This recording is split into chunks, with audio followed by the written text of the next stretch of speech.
Hi, it's Kirsty and welcome back to this week's video on the Strategy and Some channel. This week, as promised, we're going to take a bit more of a deep dive into people.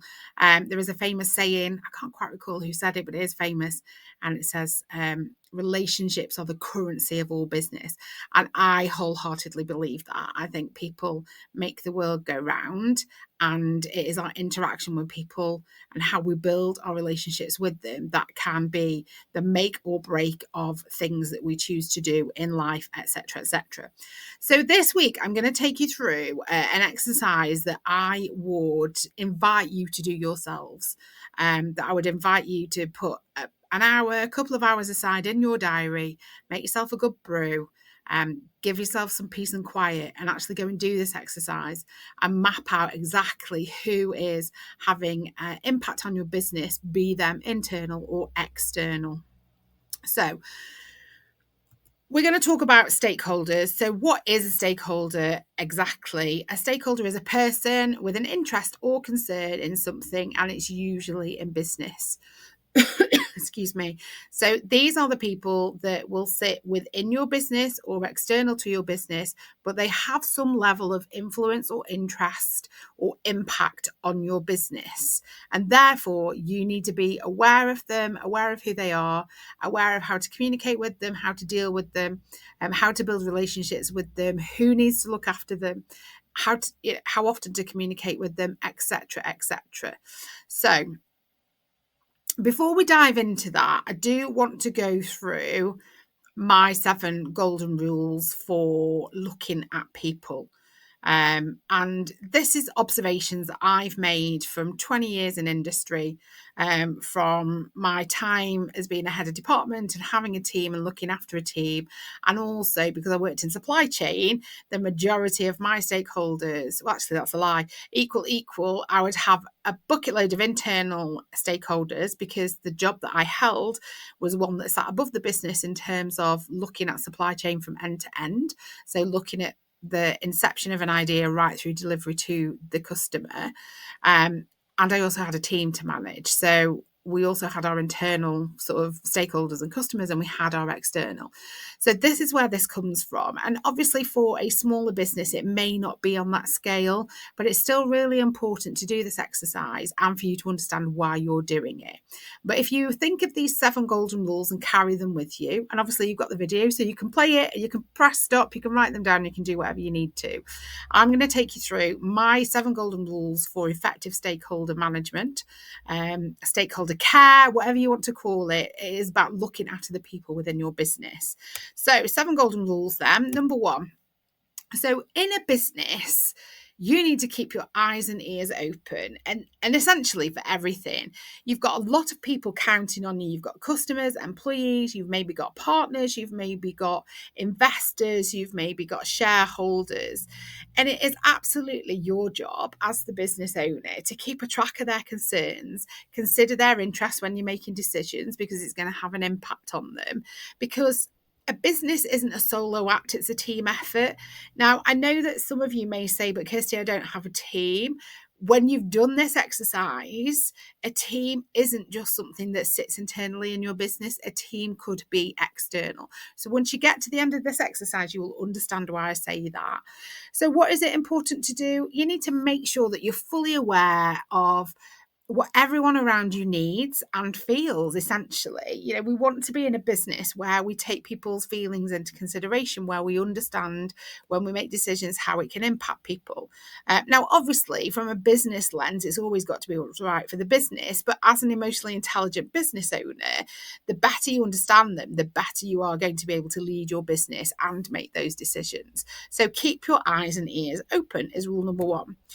Rule number 2, talk it out. I mean, no one likes being treated like a mushroom, so kept in the dark and fed on, especially when they're involved in your business. So make sure that you are actively listening to what your stakeholders are saying. You keep those lines of communication open and you share the good, the bad, what now, what's going well, what's going wrong, what could be going better. And what to do is openly communicate, ask for feedback, share your updates, face your concerns head on. It's all about that transparency. It's all about not hiding stuff. So that's number 2, talking it out. Number 3, be a people person. Now, for some people, this is easier said than done. We all have an energy level when it comes to people. We all have a battery. I get that. But essentially, this is about understanding that your stakeholders aren't all the same. It's not a one size fits all approach.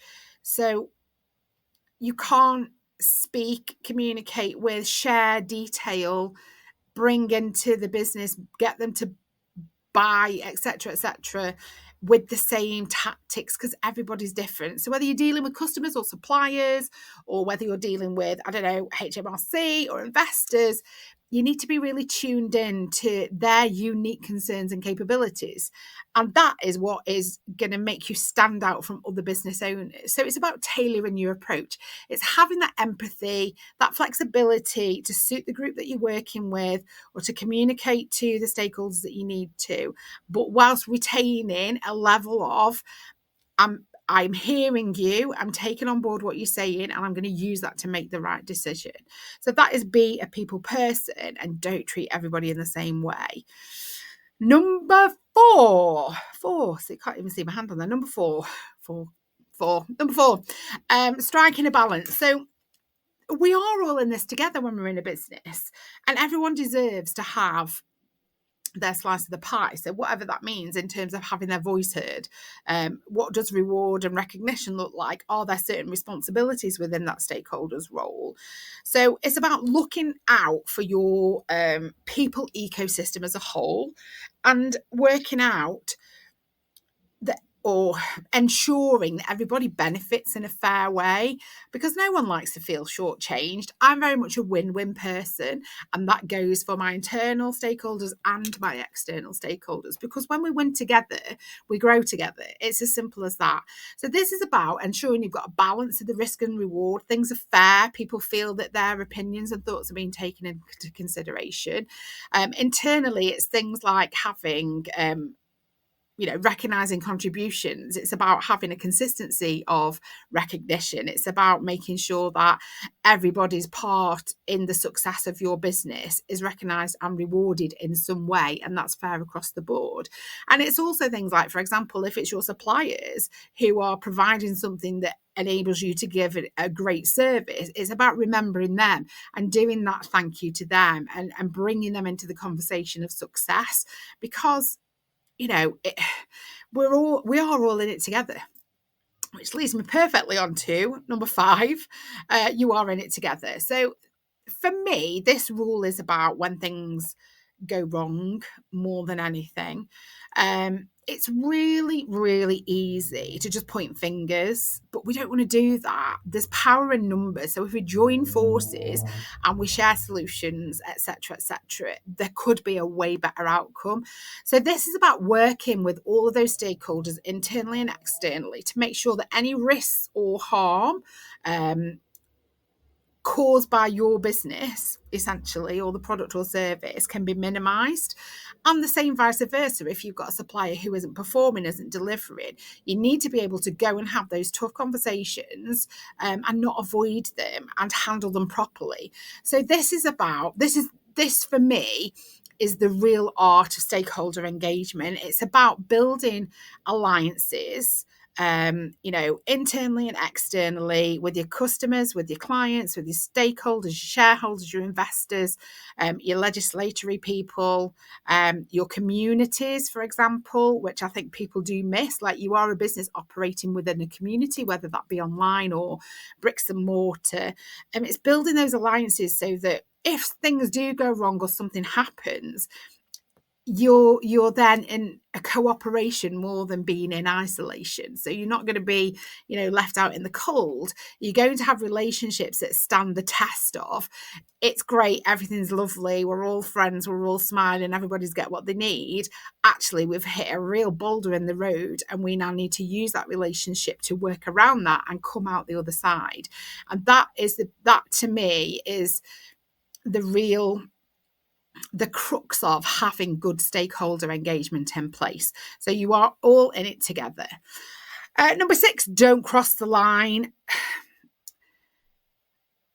It's easy to make decisions sometimes based on I need it, or it's reactive, or something like that. But some things are non-negotiable, like human rights, for example, like minimum wage, like time off or holidays, or, there's lots of things that are determined by law and legislation. So making sure that your business practices aren't crossing the line or putting people at risk in ways that would make people say, oh, what are you doing, Kirsty, for example? It's about sort of, if it sounds wrong, it probably is, so steer clear of it. And this goes both ways. So if your suppliers or the people that are stakeholders external to your business are coming in and saying odd things to you, and it's raising red flags, and you're then considering their ethics or their integrity or their ability to abide by the law, or you are thinking that there's some financial risk there or anything, if there's any kind of red flag raised, then steer clear, don't cross the line, and by having these relationships and having built them with these people, you should then, if we go back to my rule number 5, you're in it together, this is where you'll be able to say, that's a hard no for me. We're not crossing that line. We're not doing that. And if that is something that you're entering into, we would need to rethink our relationship. It's a tough thing to say, but sometimes these conversations have to be had. And then the bad times. Again, they're perfectly leading on to each other. So you've got your own interests as the business owner, as the leader of your business, but so do your stakeholders, both internally and externally. So the only person that's ever going to be as passionate about your business's success as you are is you. That makes no sense in English, but I'm sure you know what I mean. So the only person who's got the same level of vested interest as you, unless there is an investor who's put cold hard cash down. And the reality is sometimes your interests won't align with your stakeholders. And this is where I see sometimes business owners they're taking their personal values fully into a business. And the truth of the matter is, as your business grows, you will have to flex some of those, so that some of your personal values, you have to then think about what they actually mean in the world of being in business, and do they still stand? If one of your personal values is that you only work 3 days a week, but you've got a team in place and you expect them to work 5 days a week, there's going to be a conflict there. You're going to have to manage that. And it's okay if they don't align, but you have to be upfront about it. So acknowledging any potential conflicts and dealing with them transparently. And if you need to, bring in an outside opinion to keep things fair. Like, mediation is a really powerful thing. I'm talking extremes here, but mediation or getting a second opinion is absolutely fine. So what I would say is, be clear about any conflicts of interest, be clear about any conflicts in values, and think about if you might need to do some work on that in order for that to land better across your business, both internally and externally. Be honest and transparent, and just don't sweep things under the rug. I always had a saying with my team: I can deal with anything as long as you tell me. What I can't deal with is something that I don't know about. And that is a mantra that I've taken into my business, and I live by that. So those are my 7 golden rules for stakeholder mapping and engagement, and the reason why it's so important to get it right. If we move on to stakeholder mapping then, stakeholder mapping is literally what it says on the tin. It's getting all of your stakeholders, it's understanding who they are and plotting them on and you can use any way of doing this. You can use pen and paper, you could use an Excel, you could use a pretty diagram, you can do this whatever way you want to. I'm just going to show you quickly how I would map mine. So this is what the quadrant would look like. So I've talked about this all the way through. This is based on their power, or key decision maker, versus their level of influence, interest, or impact, and if they're an internal customer. So what you would do, you would go back to your map and you would start plotting people in here. So for me, so if we take competitors, for example, whilst competitors are a stakeholder in my business, they don't have any power or influence over my business, but I want to make sure I know what they're up to. So I would put them in the monitor box because there's something that I need to keep an eye on. If I had investors in my business and I was having to give reports on my financial health on a monthly basis so that they could be confident that their investment was going to be giving them some return at a point in time, they have power over my business. They've got money, they've got skin in the game, they've got money in my bank. I'd need to manage them closely. I've got to be on it with them. If they ring up and want a report, I've got to know my numbers. I need to give them information.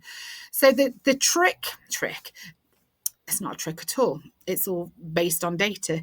What you need to do here is really think about what power do these people hold and what level of influence or interest or impact do they have. So it might be that in your stakeholder quadrant, you might only have one or two in the manage closely and the rest are like, I keep satisfied or keep informed. That's absolutely fine because everybody's will look completely different. They're not set up to be the same and you will have different reasons for that. So do step one, which is actually write down who they are, then think about, and the reason that I haven't filled this in is because this will look different for everybody. Think about for you where your stakeholders will sit, and you can use this slide as information. And then you can think, okay, the majority of my stakeholders actually sit here. So I don't have to do loads with them, but I do need to make sure that I'm keeping them informed. Or I've got a couple in this top section that I need to make sure that I keep satisfied with either reports or data, or I manage closely because they're the ones that could challenge me, the ones that will come with the most questions, etc., etc., etc. The next thing that I would then do is take what's in your quadrant and build yourself out a quick crib sheet. So who's the stakeholder? What's their contact information? So email and phone number.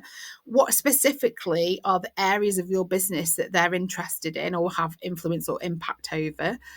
Which quadrant do they sit in? So you'd flick back to here and you would use KS for satisfied, MC for manage closely, M for monitor, KI for informed.